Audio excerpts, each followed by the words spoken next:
head back to the voicemail of Truth and Reason. Hi.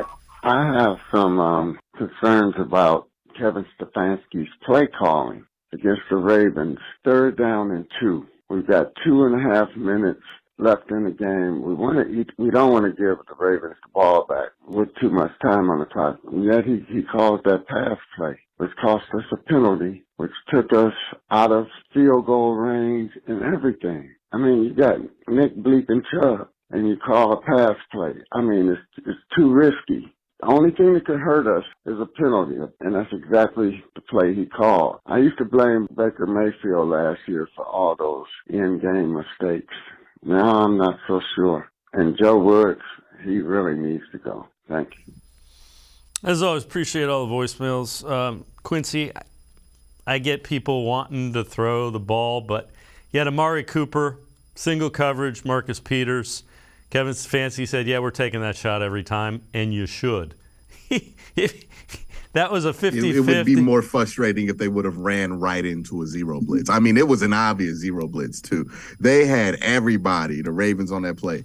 There was not a soul 5 yards away from the football. That tells you everything you need to know about what kind of coverage they're in. Even if they're in cover one, there's no way that dude's getting back there in time, right? Like, that is a obvious go ball, throw it up to Amari Cooper. It's the kind of stuff we got mad at Baker for not doing with OBJ enough, ironically enough. And, like, I know Nick Chubb's always going to be a topic of conversation because Nick Chubb is really, really good. But Nick Chubb is not the end-all, be-all. He's not the only option. Could you have ran it there? Yeah, it wouldn't have been successful on a 3rd and 2. And I don't know why we act like holding isn't a penalty that gets called all the time versus a zero blitz, especially when you run the ball, right? Because that's when you get caught off guard and you hold. And Jed Wills was having a bad enough game to where that could have happened too.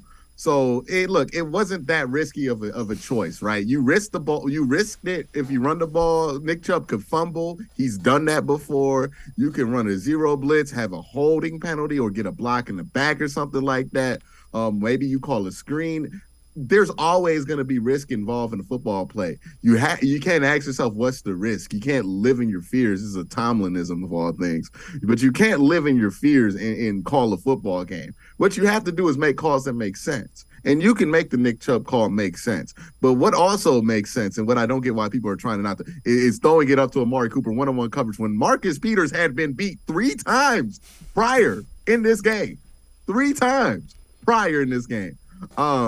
Had been beaten, and now he's in the most vulnerable position he's ever been in, like since he's been in Baltimore. Yet you take that shot. Amari Cooper's one of the best route runners in the league. You pay him $20 million to do what he does. You throw that up and you give him the chance, because what's the point of having Amari Cooper on the roster if you're not going to throw that ball? And it was completed. Dave, that's the part that I don't get. Like, it was a successful call. We saw the merits of it. He scored a touchdown. It got called a pass interference, a very ticky-tack pass interference, but let's not act like that wasn't a valid play call. Like, that's the kind of criticism. Like, there are criticisms of Kevin and play calls that we could criticize. Of course, he is not a perfect coach.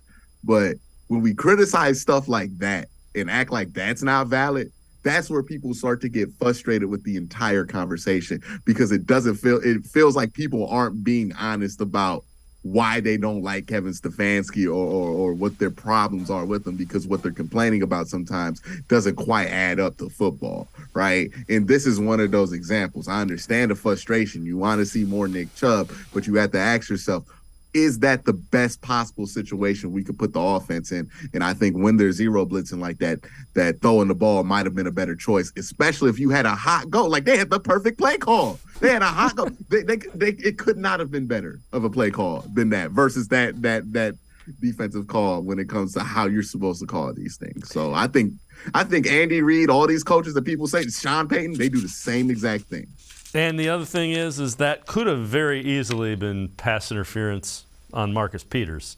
It ended up going against Amari Cooper. It usually is when you get that look. Yeah. Like, it was insanely unfortunate. That had like a 4% chance of happening, that we get offensive pass interference. Yeah. Insanely unfortunate. I mean, and then the false start penalty. Like, this. Oh, so unfortunate those 2 penalties are on one drive. It makes you question things at times.